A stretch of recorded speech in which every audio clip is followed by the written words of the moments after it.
Había tomado la decisión más difícil de mi vida. Después de encontrar a mi marido en nuestra propia cama con mi mejor amiga, empaqué sus cosas, contraté al mejor abogado de divorcio que pude encontrar y estaba lista para terminar con 32 años de matrimonio. Pero entonces sucedió algo completamente inesperado. Un hombre elegante tocó a mi puerta una tarde. Se presentó como Roberto Sandoval, el esposo de la mujer con quien mi marido me había traicionado, y sin rodeos me extendió un sobre grueso. Cuando lo abrí, casi me desmayo. Había un cheque por 80 millones de pesos. Antes de que pudiera reaccionar, él me miró directo a los ojos y me dijo algo que cambiaría todo. Señora, le pido por favor que no solicite el divorcio ahora mismo. Necesito que aguante apenas 90 días más, y le explicaré por qué. Mi mente estaba en blanco, mi corazón latía desbocado, y en mis manos temblaba un cheque que representaba más dinero del que había visto en toda mi existencia. Sigue mi historia hasta el final y comenta la ciudad desde donde me estás viendo para saber qué tan lejos ha llegado mi relato. Para entender cómo llegué a ese momento tan surreal, necesito contarte quién soy y cómo construí la vida que creía perfecta.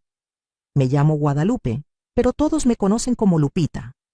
Tengo 64 años, y si me hubieras preguntado hace apenas 6 meses atrás quién era yo, te habría respondido con orgullo que era la esposa de Fernando Méndez, un empresario respetado en nuestra comunidad, madre de 2 hijos ya adultos, y una mujer que dedicó cada segundo de su vida a construir un hogar lleno de amor. Conocí a Fernando cuando yo tenía apenas 22 años. Trabajaba como secretaria en una pequeña oficina de contabilidad en el centro de la ciudad. Y él era un joven ambicioso que recién comenzaba su negocio de distribución de materiales de construcción. No teníamos nada más que sueños y muchas ganas de salir adelante. Me enamoré de su determinación, de esa forma en que me miraba como si yo fuera lo más valioso del mundo, de sus promesas de construir juntos un futuro próspero. Nos casamos 6 meses después de conocernos, en una ceremonia sencilla en la parroquia del barrio, con apenas 30 invitados y un vestido que mi madre me ayudó a coser. Los primeros años fueron de muchísimo esfuerzo. Fernando trabajaba de sol a sol construyendo su empresa, y yo me convertí en su socia silenciosa, su apoyo incondicional. Renuncié a mi trabajo cuando nació nuestro primer hijo, Javier, porque Fernando insistió en que los niños necesitaban a su madre en casa. 2 años después llegó Daniela, y mi vida se convirtió en un ciclo interminable de pañales, biberones, tareas escolares y esperar despierta hasta altas horas de la madrugada a que mi esposo regresara de trabajar. Nunca me quejé.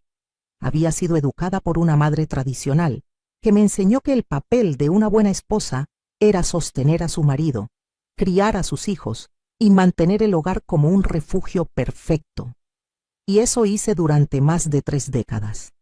Mientras el negocio de Fernando crecía, yo me encargaba de absolutamente todo lo demás. Administraba cada peso que entraba a la casa, me aseguraba de que los niños tuvieran la mejor educación posible dentro de nuestras posibilidades, organizaba las reuniones familiares, cuidaba a mi suegra cuando enfermó de diabetes y mantenía nuestra casa impecable. Cuando Fernando finalmente logró expandir su negocio y el dinero comenzó a fluir con más abundancia, pensé que finalmente llegaría mi momento de disfrutar el fruto de tantos sacrificios. Nos mudamos a una casa más grande en una colonia residencial. Los niños pudieron estudiar en mejores escuelas y por primera vez en años pude comprarme ropa nueva sin sentir culpa. Pero algo comenzó a cambiar en Fernando. Entre más éxito alcanzaba, menos tiempo pasaba en casa. Sus viajes de negocios se hicieron más frecuentes, sus llegadas más tardías, sus explicaciones más vagas. Los primeros signos de que algo no estaba bien comenzaron hace aproximadamente 3 años, aunque en ese momento yo era demasiado confiada, demasiado ingenua, demasiado ciega para verlos. Fernando empezó a llegar con nuevas colonias, con camisas que yo no recordaba haberle comprado ni lavado. Cuando le preguntaba, siempre tenía una explicación razonable, que había tenido una reunión importante y se compró una camisa nueva porque se manchó con café, que un cliente le regaló esa loción cara, que necesitaba renovar su guardarropa para verse más profesional. Yo le creía porque quería creerle, porque después de 30 años juntos no podía imaginar que me mintiera. Luego comenzó con el teléfono. Ese celular que antes dejaba en cualquier parte de la casa, ahora lo cargaba hasta al baño. Si sonaba cuando estábamos juntos, se levantaba inmediatamente y salía a contestar. Empezó a ponerle contraseña, algo que nunca había hecho en todos nuestros años de matrimonio. Cuando le cuestioné al respecto, se molestó.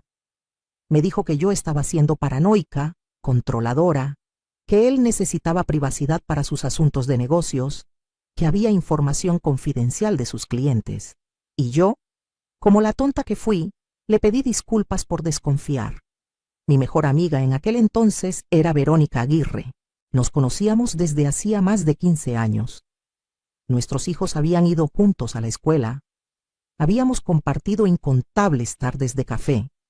Nos habíamos consolado mutuamente en los momentos difíciles. Ella también estaba casada, con un hombre llamado Roberto que era dueño de varias franquicias de restaurantes. Parecíamos tener vidas paralelas, matrimonios estables, hijos exitosos, una amistad sincera. Qué equivocada estaba. Verónica comenzó a visitarme con más frecuencia justo cuando Fernando empezó a ausentarse más. Venía a casa, me traía pan dulce de mi panadería favorita, se sentaba en mi cocina y me escuchaba desahogarme sobre cómo sentía que mi marido se estaba alejando. Ella me consolaba, me decía que todos los matrimonios pasaban por etapas difíciles, que Fernando probablemente estaba estresado por el trabajo, que yo debía ser más comprensiva y darle espacio. Incluso me animaba a arreglarme más, a sorprenderlo, a reavivar la chispa del romance. Yo seguía sus consejos religiosamente. Me compré ropa nueva, me pinté el cabello, preparaba las cenas favoritas de Fernando, intentaba iniciar conversaciones sobre cómo nos sentíamos. Nada funcionaba. Él estaba cada vez más distante, más irritable, más ausente. Hubo una ocasión en que le pedí que pasáramos un fin de semana juntos en Valle de Bravo, como solíamos hacer años atrás. Me dijo que tenía una reunión importante que no podía cancelar. Esa misma semana Verónica también me canceló nuestro café habitual porque tenía un compromiso familiar urgente. No hice la conexión en ese momento. Nunca sospeché de mi amiga porque simplemente no cabía en mi mente que alguien a quien había abierto mi corazón, con quien había compartido mis miedos más profundos, pudiera traicionarme de esa manera. La verdad llegó de la forma más brutal posible. Fue un martes por la tarde, un día que quedará grabado en mi memoria para siempre. Fernando me había dicho que viajaría a Monterrey por 3 días para cerrar un contrato importante. Salió de casa muy temprano con su maleta, me dio un beso apresurado en la mejilla y se fue. Yo tenía planeado aprovechar esos días para reorganizar el closet y limpiar a fondo la casa. Alrededor de las 2 de la tarde sonó mi teléfono. Era Javier, mi hijo mayor, diciéndome que había olvidado unos documentos importantes que necesitaba para una presentación de trabajo, y me preguntaba si podía pasar a recogerlos. Le dije que por supuesto, que yo estaba en casa. Colgué el teléfono y continué con mi limpieza. Subí al segundo piso para cambiar las sábanas de nuestra recámara, algo que hacía religiosamente cada semana. Cuando abrí la puerta de la habitación, mi mundo entero se derrumbó en un instante. Ahí estaban, Fernando y Verónica, en mi cama, en las sábanas que yo había lavado y tendido con mis propias manos. El ruido de la puerta al abrirse los sobresaltó. Vi el pánico en sus rostros, vi cómo se cubrían torpemente, vi la ropa de ambos tirada en el piso de mi habitación. Fernando comenzó a balbucear algo, pero yo no podía escucharlo. Había un zumbido ensordecedor en mis oídos. Sentí que las piernas me dejaban de responder. Me sostuve del marco de la puerta mientras Verónica buscaba desesperadamente su ropa. Las palabras que Fernando intentaba decir no llegaban a mi cerebro. Solo podía ver la escena frente a mí, reproducida una y otra vez como una pesadilla de la que no podía despertar. No grité, no lloré, no dije absolutamente nada. Simplemente di media vuelta y bajé las escaleras con paso automático. Escuché a Fernando gritando mi nombre, escuché sus pasos apresurados bajando detrás de mí, pero yo seguí caminando. Salí de la casa, subí a mi auto y conduje sin rumbo fijo durante horas. Cuando finalmente me detuve, estaba en el estacionamiento de una plaza comercial que ni siquiera reconocía, y ahí fue cuando las lágrimas comenzaron a caer. Lloré como no había llorado en toda mi vida. Lloré por los 32 años que había entregado a ese hombre, por la confianza que había depositado en una amiga que resultó ser una víbora, por la ingenuidad de haber creído que mi vida era sólida cuando en realidad era una mentira. No sé cuánto tiempo pasé ahí sentada en ese estacionamiento. El sol se ocultó y la noche cayó. Mi teléfono no dejaba de sonar. Fernando llamaba una y otra vez. También Verónica. Ignoré todas las llamadas hasta que vi el nombre de Javier en la pantalla. Contesté. Mi hijo estaba preocupado. Me preguntaba dónde estaba. Me decía que su padre lo había llamado diciendo que había tenido que regresar de su viaje porque yo había sufrido un shock. La hipocresía de ese hombre no tenía límites. Le dije a Javier que estaba bien, que solo necesitaba tiempo a solas, y le pedí que no se preocupara. Colgué antes de que pudiera hacerme más preguntas. Regresé a casa pasada la medianoche. Fernando estaba sentado en la sala, esperándome. Cuando me vio entrar, se levantó de inmediato e intentó acercarse. Le levanté la mano indicándole que se detuviera. Por primera vez en 32 años de matrimonio, mi voz sonó fría y firme cuando le hablé. Le dije que no quería escuchar sus explicaciones, que no había justificación posible para lo que había hecho y que a primera hora de la mañana llamaría a un abogado de divorcio. Fernando cambió inmediatamente su táctica. Dejó de intentar parecer arrepentido y se puso a la defensiva. Me dijo que yo tenía parte de la culpa, que me había descuidado, que ya no era la mujer de la que se había enamorado, que él tenía necesidades que yo no satisfacía. Cada palabra que salía de su boca era como un cuchillo en mi corazón, pero también servía para solidificar mi decisión. Este hombre ya no tenía poder sobre mí. Le dije que durmiera en el cuarto de huéspedes porque no lo quería cerca de mí. Esa noche no pude dormir. Me quedé recostada mirando el techo, repasando cada momento de mi matrimonio, preguntándome en qué momento todo se había podrido sin que yo me diera cuenta. A la mañana siguiente, cumplí mi palabra. Llamé a Rodrigo Salinas, el abogado más reconocido en casos de divorcio en la ciudad. Un conocido me había dado su contacto años atrás cuando su hermana se divorció, y yo nunca pensé que lo necesitaría. Rodrigo me citó esa misma tarde en su oficina. Le conté todo. Me escuchó con atención profesional, tomando notas, y cuando terminé, me explicó el proceso. Me dijo que dado que yo no trabajaba y había dedicado mi vida al hogar, tenía derecho a una pensión compensatoria significativa. También me explicó que los bienes adquiridos durante el matrimonio se dividirían equitativamente.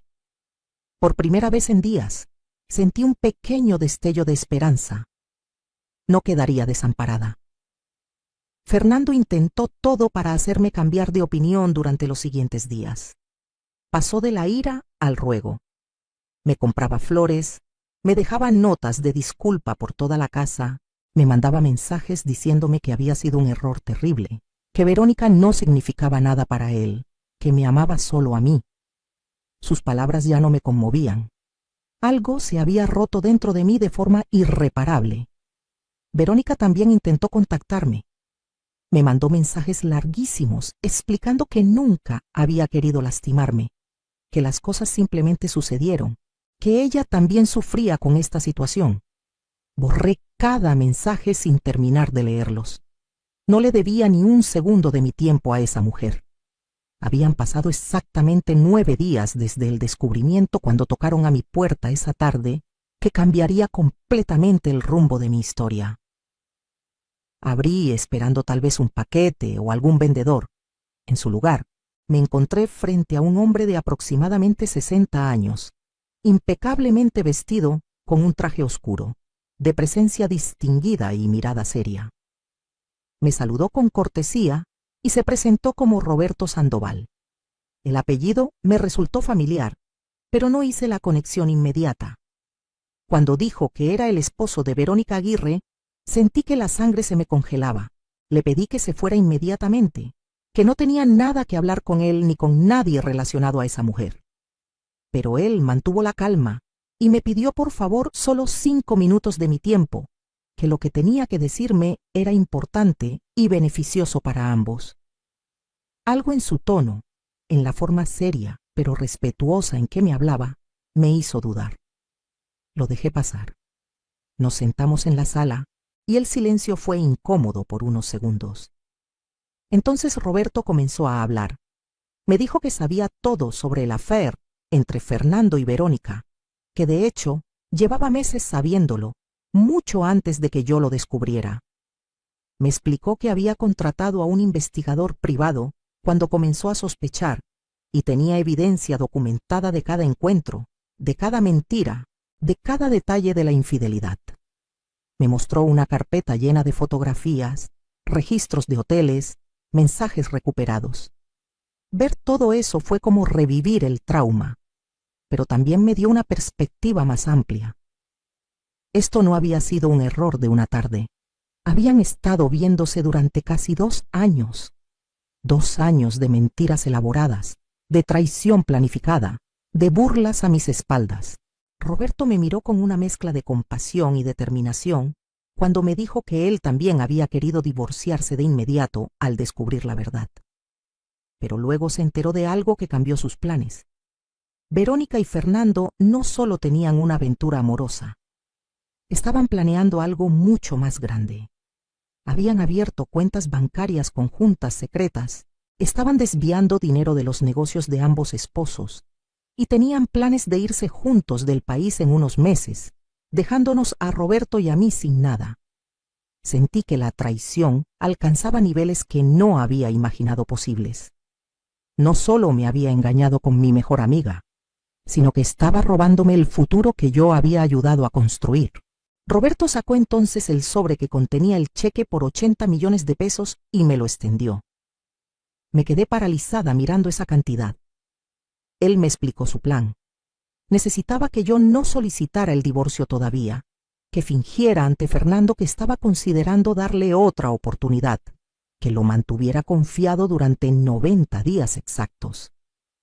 En ese tiempo, Roberto implementaría una estrategia legal y financiera que aseguraría que tanto Verónica como Fernando perdieran todo. Roberto me explicó su plan con una precisión que dejaba claro que lo había pensado meticulosamente. Durante los siguientes 90 días, él movería estratégicamente activos, aseguraría cuentas, reuniría toda la evidencia legal necesaria, no solo de la infidelidad, sino del fraude financiero que ambos estaban cometiendo. Pero necesitaba que Fernando se sintiera seguro, que creyera que había salido impune, que pensara que yo era lo suficientemente débil como para perdonarlo. Solo así continuaría con sus planes sin sospechar que estábamos 3 pasos adelante. El cheque de 80 millones era un adelanto, una garantía de buena fe, y también una compensación por el dolor de tener que fingir durante esos 3 meses. Al final de los 90 días, cuando toda la trampa estuviera lista, ambos solicitaríamos el divorcio simultáneamente y ejecutaríamos acciones legales que los dejarían sin recursos para huir o esconder más dinero.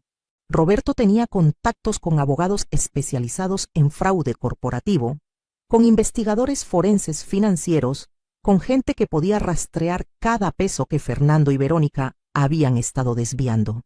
Me sentía abrumada. Por un lado, la idea de tener que fingir afecto o siquiera tolerancia hacia Fernando me revolvía el estómago. Por otro lado, la posibilidad de asegurarme no solo una compensación justa, sino también de que ambos enfrentaran consecuencias reales por lo que habían hecho, era extremadamente tentadora. Le pregunté a Roberto por qué estabas haciendo esto, ¿por qué no simplemente se divorciaba y punto? Su respuesta fue sorprendentemente honesta. Me dijo que Verónica había hecho esto mismo antes con su primer esposo y había salido beneficiada económicamente de ese divorcio usando manipulación y mentiras, que él no permitiría que volviera a salirse con la suya, que esto no era solo por justicia, sino por asegurarse de que ella enfrentara las consecuencias de sus actos. Me pidió que tomara mi tiempo para pensarlo, pero que necesitaba una respuesta en 24 horas, porque cada día contaba. Se levantó, me dejó su tarjeta con sus números de contacto y antes de irse, me dijo algo que resonó profundamente en mí. Me dijo que mujeres como nosotros, que habíamos dado todo por nuestros matrimonios, merecíamos algo mejor que ser descartadas y robadas. Que esto era tanto justicia como dignidad. Cuando se fue, me quedé sentada en mi sala con ese cheque en las manos durante horas. 80 millones de pesos. Era más dinero del que había visto junto en toda mi vida.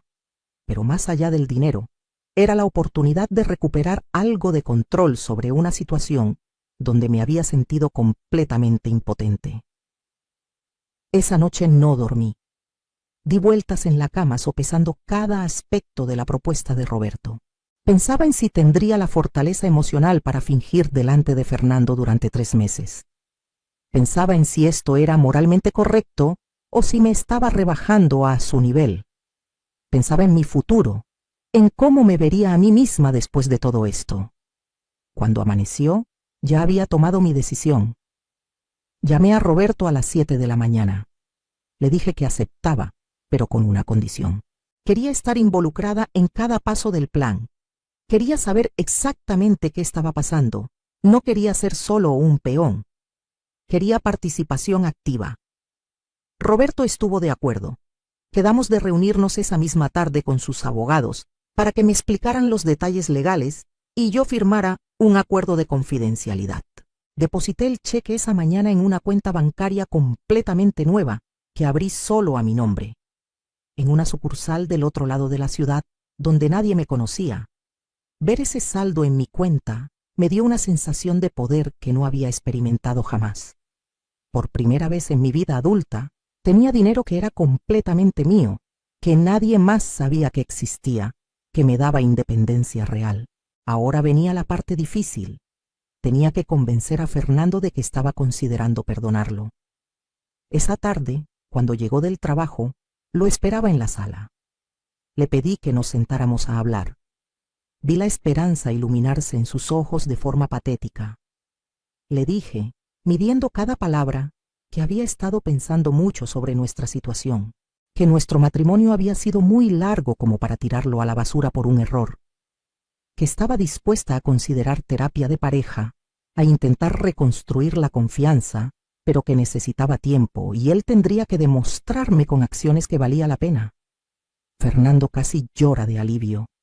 Se arrodilló frente a mí, tomó mis manos y me prometió que haría lo que fuera necesario, que nunca volvería a lastimarme, que yo era el amor de su vida. Cada palabra que salía de su boca me daba náuseas, pero mantuve mi expresión neutral, casi esperanzada. Le dije que cortara todo contacto con Verónica inmediatamente. Él asintió vehementemente, sacó su teléfono y delante de mí le mandó un mensaje diciendo que todo había terminado entre ellos, que había sido un error, que volvería con su esposa. Yo sabía que era puro teatro, que probablemente ya le había avisado por otros medios que esto era temporal, pero fingí creerle. Los siguientes días fueron de una actuación constante de mi parte. Fernando estaba siendo el esposo modelo. Llegaba temprano a casa, me traía regalos, me proponía salir a cenar, estaba atento y cariñoso, todo falso, todo calculado, todo asqueroso. Pero yo también jugaba mi papel. Le sonreía, aceptaba sus atenciones, incluso le permitía que me tomara de la mano. Mientras tanto, por las tardes, cuando Fernando estaba en el trabajo, me reunía con Roberto y su equipo legal. Descubrí detalles que me helaron la sangre. Fernando había estado desviando dinero de la empresa durante más de un año, creando facturas falsas, moviendo fondos a cuentas en las Islas Caimán. Verónica había hecho lo mismo con los restaurantes de Roberto. Entre ambos habían acumulado casi 200 millones de pesos que planeaban llevarse.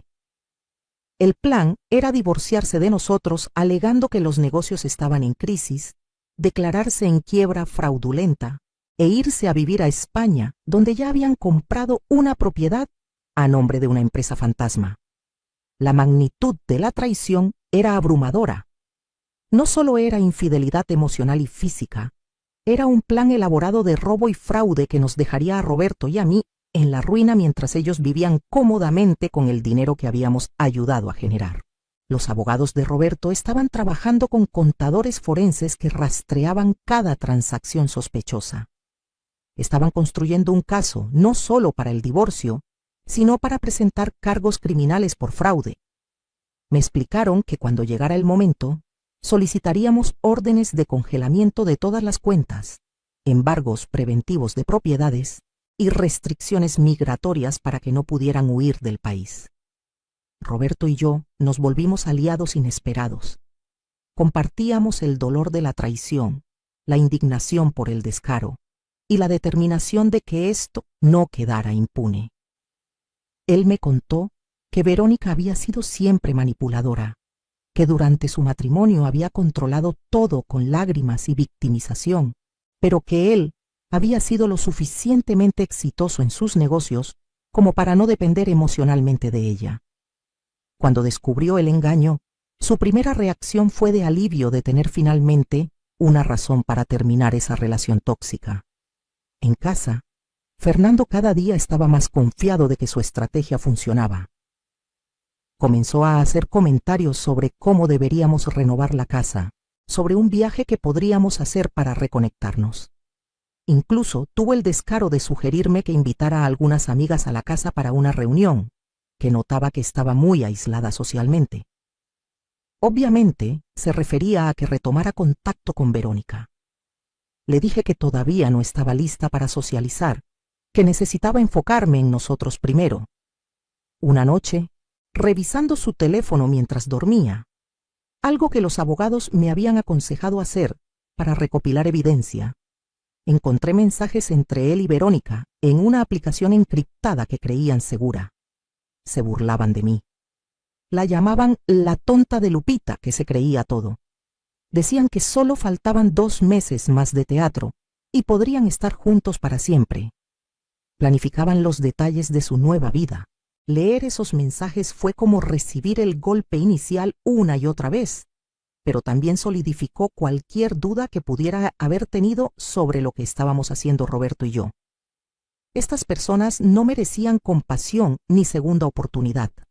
Merecían exactamente lo que iban a recibir. Tomé capturas de pantalla de todo y se las envié al equipo legal. Cada pieza de evidencia hacía el caso más sólido.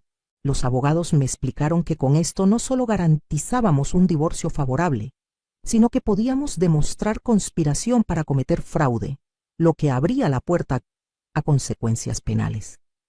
Pasaron las semanas y yo me volví mejor actriz de lo que nunca imaginé posible. Incluso permití que Fernando me besara, aunque por dentro sentía que me moría. Cocinaba sus comidas favoritas mientras imaginaba el momento en que su mundo se derrumbaría. Sonreía a sus comentarios mientras contaba los días para su destrucción. Roberto me mantenía informada de cada avance. Habían logrado rastrear todas las cuentas ocultas. Tenían evidencia documental de cada transacción fraudulenta. Habían identificado la propiedad en España y ya tenían abogados internacionales listos para congelarla. Tenían registros de todos los encuentros entre Fernando y Verónica, incluyendo el uso de dinero de la empresa para pagar hoteles y viajes que reportaban como gastos de negocios. El caso era hermético. Faltando 2 semanas para cumplirse los 90 días, Fernando me propuso que renováramos nuestros votos matrimoniales. Dijo que quería un nuevo comienzo simbólico, que deseaba demostrarme públicamente su compromiso. La hipocresía me producía arcadas, pero accedí. Incluso fingí emoción. Le dije que me parecía una idea hermosa, que podríamos hacerlo en una ceremonia íntima con solo nuestros hijos y algunos amigos cercanos. Seo. Él estaba eufórico. Probablemente pensaba que me había manipulado completamente, que había ganado. Lo que no sabía era que ese día sería su perdición. Roberto y yo coordinamos que la fecha de renovación de votos, que programamos exactamente en el día 90, sería el mismo día en que ejecutaríamos todo. Los abogados tenían todo preparado. Las demandas de divorcio serían presentadas esa mañana antes de la ceremonia. Las órdenes de congelamiento de cuentas se ejecutarían simultáneamente. Las autoridades fiscales iniciarían investigaciones oficiales. Los embargos preventivos se aplicarían a todas las propiedades y nosotros entregaríamos las notificaciones personalmente. Llegó el día. Me desperté con una mezcla de nervios y anticipación que nunca había sentido. Fernando estaba de excelente humor, canturreando mientras se duchaba, completamente ajeno a lo que estaba por suceder. La ceremonia estaba programada para las 6 de la tarde en el jardín de nuestra casa.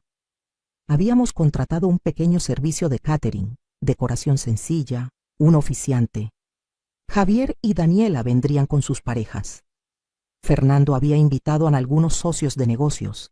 Yo no había invitado prácticamente a nadie, porque según le expliqué a Fernando, quería algo muy íntimo después de todo lo que habíamos pasado.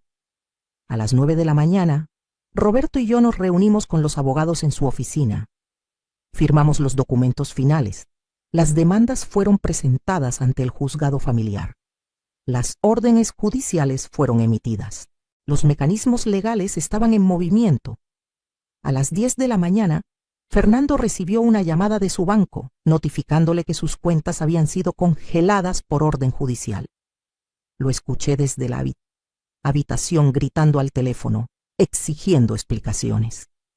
Bajé tranquilamente las escaleras y lo encontré pálido, sudando, todavía en pijama. Me preguntó histérico si yo sabía algo sobre esto.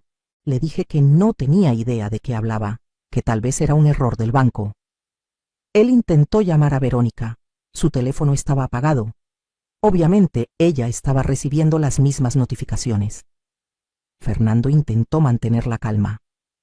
Dijo que iría personalmente al banco a resolver este malentendido, que seguramente la ceremonia tendría que posponerse. Le dije con voz suave que no se preocupara, que yo me encargaría de todo, que fuera a solucionar sus problemas y nos veríamos más tarde. Cuando salió de la casa, llamé a Roberto. Todo iba según el plan. A las 2 de la tarde, 2 oficiales judiciales llegaron a mi puerta con la notificación oficial de la demanda de divorcio. Yo la recibí fingiendo sorpresa y angustia. Les pregunté si tenían que entregarle una copia a Fernando. Me confirmaron que sí, que ya lo habían buscado en su oficina, pero no estaba. Les di su número de celular. Sabía que cuando recibiera esa notificación, vendría corriendo a casa. Efectivamente, a las 3 de la tarde escuché su auto frenando abruptamente en la entrada. Entró como huracán, gritando mi nombre. Lo esperaba sentada tranquilamente en la sala. Traía los documentos de divorcio en la mano, completamente arrugados. Me gritó que qué significaba esto, que cómo podía hacerle esto cuando literalmente íbamos a renovar nuestros votos en 3 horas, que todo había sido un teatro. Me levanté lentamente y lo miré directo a los ojos. Por primera vez en 90 días, dejé caer la máscara. Le dije con voz glacial que sí, que había sido un teatro, pero que el teatro lo había comenzado él hacía 2 años, cuando empezó a acostarse con mi mejor amiga, mientras me mentía en la cara. Vi cómo el color desaparecía de su rostro. Intentó balbucear algo, pero lo interrumpí. Saqué de mi bolso una carpeta gruesa, la misma que Roberto me había mostrado el primer día, ahora mucho más voluminosa, con toda la evidencia adicional que habíamos recopilado. La abrí sobre la mesa de centro y comencé a mostrarle, una por una, las fotografías de sus encuentros con Verónica, los registros de hoteles, los extractos bancarios que mostraban las transferencias a cuentas ocultas, los documentos de la propiedad en España, los correos electrónicos entre él y Verónica planeando su fuga, los reportes contables que evidenciaban el fraude. Cada documento que ponía sobre la mesa era como un golpe físico para él. Su expresión pasó de la ira a la confusión, luego al miedo y finalmente al pánico absoluto. Me preguntó tartamudeando cómo había conseguido todo eso, cuánto tiempo llevaba sabiendo. Le conté todo.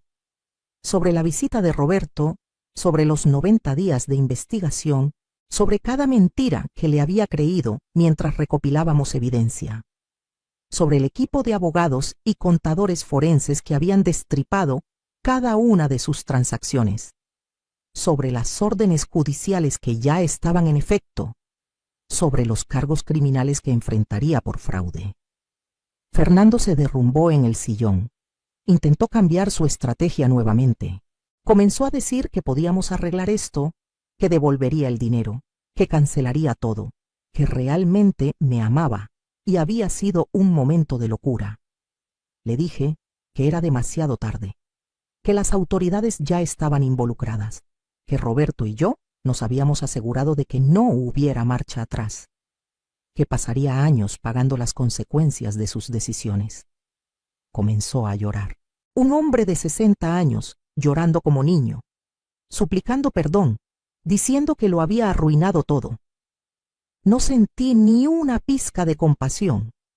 Le dije que tenía exactamente 1 hora para sacar sus cosas esenciales de la casa, porque había solicitado y recibido una orden de protección temporal que le prohibía acercarse a la propiedad, que los abogados se comunicarían con él para los procedimientos legales, que no intentara contactarme porque cualquier comunicación sería a través de representantes legales.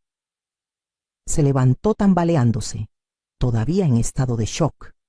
Intentó una última vez tocar mi mano, pero la retiré con asco. Subió a la habitación y lo escuché moviéndose de un lado a otro, abriendo cajones, maldiciendo. Mientras Fernando empacaba arriba, llamé a Javier y Daniela. Les dije que la ceremonia estaba cancelada y que necesitaba hablar con ellos urgentemente. Llegaron en menos de 30 minutos, confundidos y preocupados. Cuando vi a Fernando bajando las escaleras con 2 maletas, mis hijos estaban ya en la sala conmigo. Les pedí que se sentaran y delante de su padre les conté todo, cada detalle de la infidelidad, del fraude, de los planes de fuga. Les mostré la misma evidencia que le había mostrado a Fernando. Ver la decepción en los rostros de mis hijos hacia su padre fue doloroso, pero necesario. Javier se levantó y le dijo a Fernando que era una vergüenza, que no podía creer que hubiera traicionado así a la mujer que le había dado todo. Daniela simplemente lloraba. Fernando intentó explicarse con ellos, pero Javier lo cortó. Le dijo que se fuera, que no quería escuchar sus excusas. Fernando salió de esa casa destruido, cargando sus maletas, sin familia, sin dinero accesible, sin futuro. Esa noche, Roberto me llamó para confirmarme que Verónica había recibido exactamente el mismo tratamiento de su parte, que también enfrentaba demanda de divorcio, congelamiento de cuentas y cargos por fraude, que había intentado contactar a Fernando, pero ambos tenían sus líneas intervenidas como parte de la investigación. Estaban completamente aislados y en pánico. Los siguientes meses fueron un torbellino de procedimientos legales. Fernando y Verónica intentaron contratar abogados, pero sin acceso a sus fondos, no pudieron pagar los mejores. Los abogados de oficio que consiguieron no pudieron hacer mucho contra la montaña de evidencia que teníamos. El proceso de divorcio fue rápido, dado que yo tenía prueba irrefutable de infidelidad y fraude. El juez falló completamente a mi favor. Me adjudicaron la casa, el 70% de los bienes compartidos y una pensión compensatoria vitalicia del 30% de cualquier ingreso futuro que Fernando generara. Además, Fernando fue encontrado culpable de fraude fiscal y empresarial. Recibió una sentencia de 5 años de prisión, de los cuales cumpliría al menos 3. Tendría que devolver todo el dinero desviado, más multas e intereses. Su empresa fue intervenida y eventualmente liquidada para pagar las deudas fiscales. Verónica enfrentó consecuencias similares. Roberto obtuvo un divorcio igualmente favorable, y ella también recibió cargos criminales. La propiedad en España fue embargada y vendida, y el dinero dividido entre las deudas fiscales y compensaciones para Roberto y para mí. Pero más allá de las consecuencias legales y financieras, hubo justicia social. La historia se filtró en nuestros círculos sociales. Todo el mundo se enteró de la traición, del fraude, de los planes de fuga. Fernando y Verónica pasaron de ser personas respetadas en la comunidad a ser el ejemplo de deslealtad y traición. Antiguos amigos los evitaban. Socios de negocios cortaron vínculos. Se convirtieron en parias sociales. Mientras todo esto sucedía, yo comencé un proceso de transformación personal que nunca imaginé posible. Con los 80 millones iniciales de Roberto, más lo que obtuve del divorcio, tenía seguridad financiera por primera vez en mi vida, por mérito propio. Pero más importante que el dinero era la sensación de haberme defendido, de no haber permitido ser víctima pasiva. Comencé terapia para procesar todo el trauma. Mi terapeuta, una mujer sabia llamada Patricia, me ayudó a entender que mi valor nunca había dependido de ser la esposa perfecta o de los sacrificios que había hecho por otros, que yo tenía identidad y valía propias. Empecé a redescubrirme. Me inscribí en clases de pintura, algo que siempre me había gustado, pero había abandonado cuando me casé. Descubrí que tenía talento y pasión por el arte. Comencé a viajar, primero sola y luego con grupos de mujeres de mi edad. Conocí Argentina, Perú, España. Lugares que siempre había soñado visitar, pero que Fernando siempre posponía. Renové completamente la casa, borrando cualquier rastro de la vida que había compartido con Fernando. Nuevos colores, nuevos muebles, nueva energía. Convertí lo que había sido su estudio en mi taller de arte. Reconecté con amigas verdaderas que había descuidado durante mi matrimonio. Mujeres que me apoyaron incondicionalmente durante el proceso y que celebraron conmigo cada pequeña victoria. Un año después del divorcio, inauguré mi primera exposición de arte en una galería local. Vendí casi todas mis pinturas. El dinero no lo necesitaba, pero la validación de que tenía talento y que la gente apreciaba mi trabajo fue increíblemente satisfactoria. Javier y Daniela procesaron la situación con sus propios tiempos. Inicialmente fue difícil para ellos reconciliar la imagen que tenían de su padre con la realidad de sus acciones. Javier cortó contacto completamente con Fernando. Daniela lo visitó un par de veces en prisión al principio, pero eventualmente también se distanció cuando se dio cuenta de que él seguía sin asumir verdadera responsabilidad, culpando a las circunstancias y a otras personas. Mis hijos me dijeron muchas veces lo orgullosos que estaban de cómo había manejado la situación, de la fortaleza que demostré, de la nueva mujer en la que me había convertido. Roberto y yo desarrollamos una amistad genuina basada en el respeto mutuo y la experiencia compartida. No hubo nunca nada romántico entre nosotros, simplemente el vínculo de dos personas que se ayudaron mutuamente en el peor momento de sus vidas. Cenábamos juntos ocasionalmente, compartíamos cómo iban nuestros respectivos procesos de sanación, nos aconsejábamos mutuamente. Él también rehizo su vida. Eventualmente conoció a alguien con quien comenzó una relación sana y transparente. 2 años después del divorcio, Fernando salió de prisión por buena conducta. Intentó contactarme a través de Daniela. Le mandó una carta larguísima pidiendo perdón, explicando que había tenido mucho tiempo para reflexionar sobre sus errores, que entendía el daño que causó, que no esperaba que lo perdonara, pero quería que supiera que estaba arrepentido. Le pedí a Daniela que le dijera que había leído su carta, que aceptaba sus disculpas para su propia paz mental, pero que no tenía interés en ningún tipo de relación o contacto con él, que siguiera adelante con su vida como yo había seguido con la mía. Daniela me contó que Fernando vivía en un departamento pequeño, trabajando en un empleo administrativo básico, porque su reputación arruinada le impedía volver al mundo empresarial, que se veía envejecido y cansado, que preguntaba por mí constantemente. No sentí satisfacción maliciosa al escuchar sobre su situación. Simplemente indiferencia. Ese hombre ya no tenía ningún poder emocional sobre mí.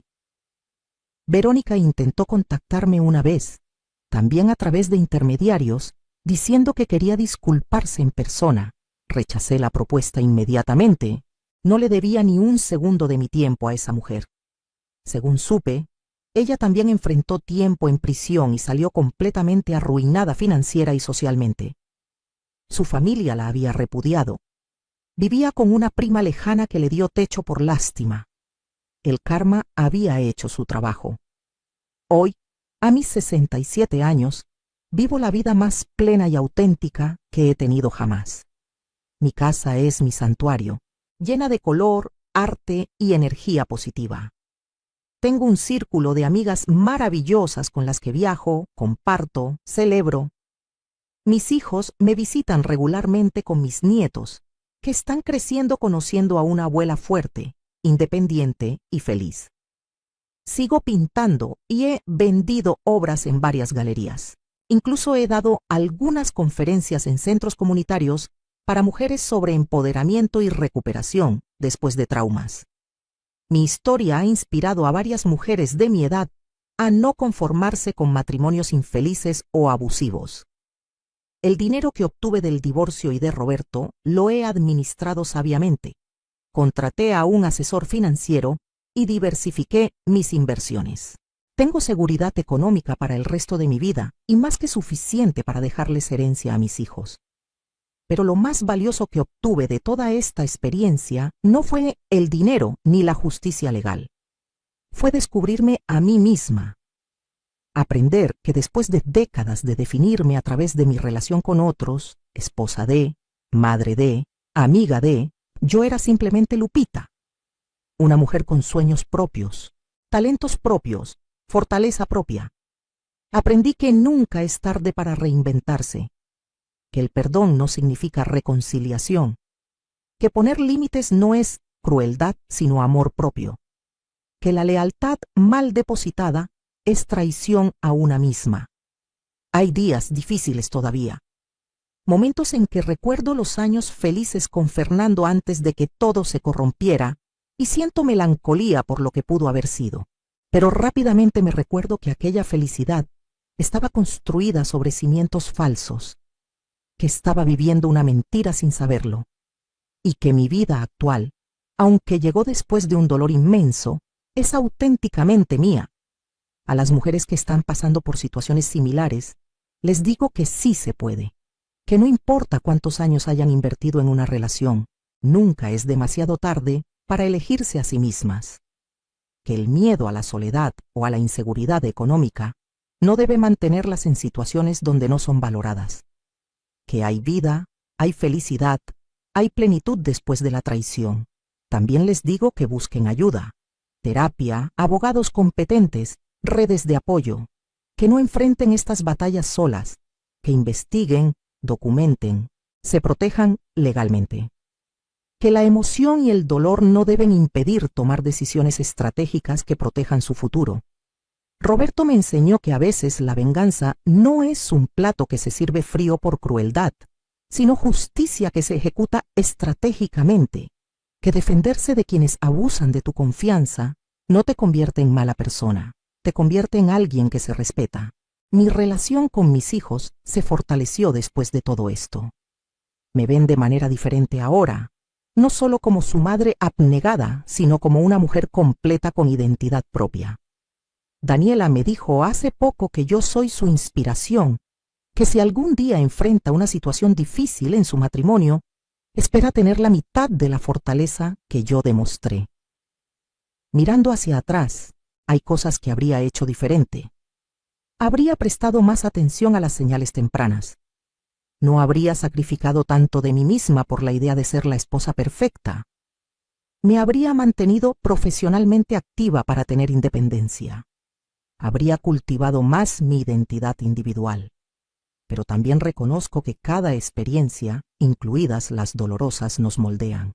Y quién soy hoy no existiría sin haber pasado por lo que pasé. He aprendido a tener compasión por la Lupita de hace años. Esa mujer que confiaba demasiado, que daba sin límites, que creía en el amor incondicional. No era tonta, era producto de una generación y una cultura que nos enseñó que nuestro valor estaba en nuestro sacrificio por otros.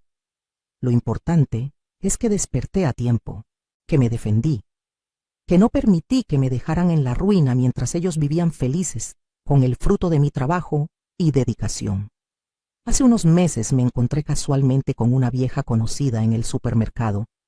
Me preguntó cómo estaba, claramente esperando encontrar a una mujer destruida y amargada. Se sorprendió visiblemente cuando le conté sobre mi taller de arte, mis viajes, mis proyectos. Me dijo que me veía más joven y radiante que hace años. Y es verdad. Cuando vives auténticamente, cuando te liberas de relaciones tóxicas, cuando te priorizas, rejuveneces por dentro y por fuera. La vida tiene una forma curiosa de balancearse. Fernando perdió todo, su familia, su reputación, su libertad, su dinero. Verónica también. Y yo, que supuestamente era la víctima destinada a quedar destruida, terminé ganando en todos los aspectos. No solo materialmente, sino emocional y espiritualmente. Todavía mantengo contacto ocasional con Roberto. Él también rehizo su vida completamente. Me agradece seguido por haber aceptado su plan. Dice que sin mi colaboración no habría podido ejecutar la justicia que ambos merecíamos. Yo le agradezco a él por haberme dado la oportunidad de defenderme estratégicamente, en lugar de solo ser una víctima pasiva. A veces pienso en esa tarde cuando Roberto tocó mi puerta con su propuesta. Si hubiera dicho que no, si hubiera procedido con el divorcio inmediatamente sin estrategia, probablemente Fernando y Verónica habrían logrado esconder más dinero, habrían huido del país, y yo habría quedado con mucho menos. Esos 90 días de fingir fueron los más difíciles de mi vida, pero también los más estratégicamente brillantes. Ahora tengo planes para el futuro que no involucran a nadie más que a mí misma. Estoy considerando comprar una pequeña casa en la playa en Oaxaca para pasar temporadas pintando y disfrutando el mar. Quiero escribir un libro contando mi historia para ayudar a otras mujeres. Estoy pensando en establecer una fundación que ayude a mujeres mayores que enfrentan divorcios difíciles, brindándoles asesoría legal gratuita y apoyo emocional. Quiero que mi experiencia sirva para algo más grande. Mis nietos me llenan de alegría. Les cuento historias, no todavía la completa de su abuelo porque son pequeños, pero sí les enseño sobre la importancia de la honestidad, del respeto, de valorarse a sí mismos. Quiero que crezcan entendiendo que el amor verdadero no lastima, no engaña, no manipula. He salido en algunas citas. Nada serio todavía, y honestamente no sé si quiero volver a tener una relación formal. Disfruto mi independencia, pero me he permitido conocer personas, compartir conversaciones, descubrir que todavía puedo sentir atracción y ser deseada. Es liberador no necesitar a alguien, sino simplemente elegir compartir si así lo deseo. La terapia me ayudó a entender que el trauma de la traición no tiene que definir el resto de mi vida, que puedo recordar sin que me destruya, que puedo aprender sin quedarme atascada en el resentimiento. El perdón no fue para Fernando ni para Verónica, fue para mí, para liberarme del peso del odio que solo me lastimaba a mí misma. Cada mañana me despierto en mi habitación renovada, en mi casa, que ahora es completamente mi espacio, y siento gratitud. Gratitud por haber tenido el valor de defenderme. Gratitud por los amigos y familia que me apoyaron. Gratitud por la oportunidad de reinventarme. Gratitud incluso por el dolor porque me enseñó quién soy realmente. A las mujeres que me están escuchando y que quizás están enfrentando situaciones similares, quiero decirles esto con todo mi corazón.